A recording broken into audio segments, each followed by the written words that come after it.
In the beginning, Eve was smitten. Lucian had been everything she thought she wanted: intelligent, esoteric, intoxicating. He spoke her language, weaving philosophy and mysticism into his words like a spell.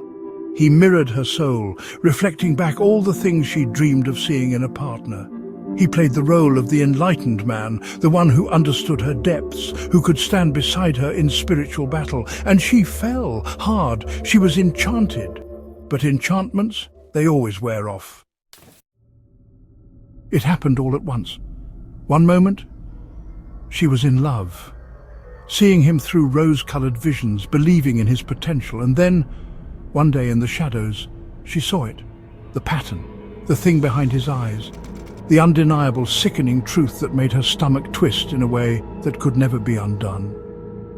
Lucian wasn't just flawed, Lucian was evil, not in the way of storybook villains, not in the way of cartoonish malevolence.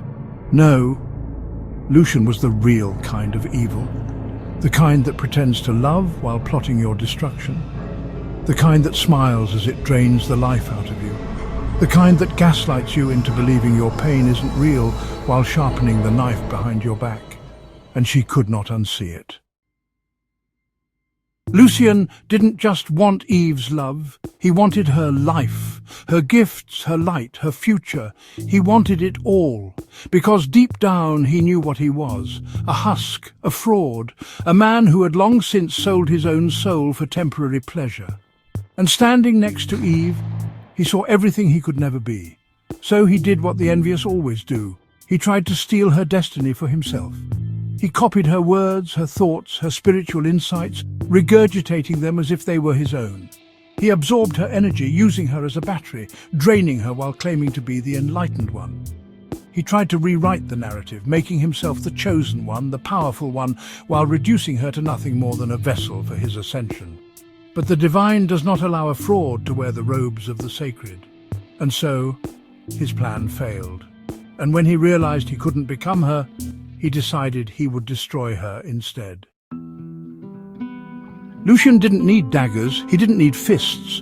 His weapons were subtler, more insidious, harder to trace. And one of them was the food he cooked for her.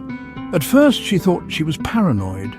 She ignored the creeping nausea, the sudden dizziness, the way her body felt weaker after every meal he made for her. But then she saw the pattern again. The way he would watch her as she ate, eyes flickering with something too controlled, too expectant. The way he would act, overly concerned after, yet never seem truly surprised when she said she felt sick. The way he would laugh, play dumb, pretend incompetence whenever she questioned why she always felt worse after consuming what he prepared. Oh, incompetence, that was his favorite lie. Oops, I didn't realize that was spoiled. I must have mixed up the ingredients. You're just so sensitive to food. Are you sure it's not in your head? But Eve knew. She saw it.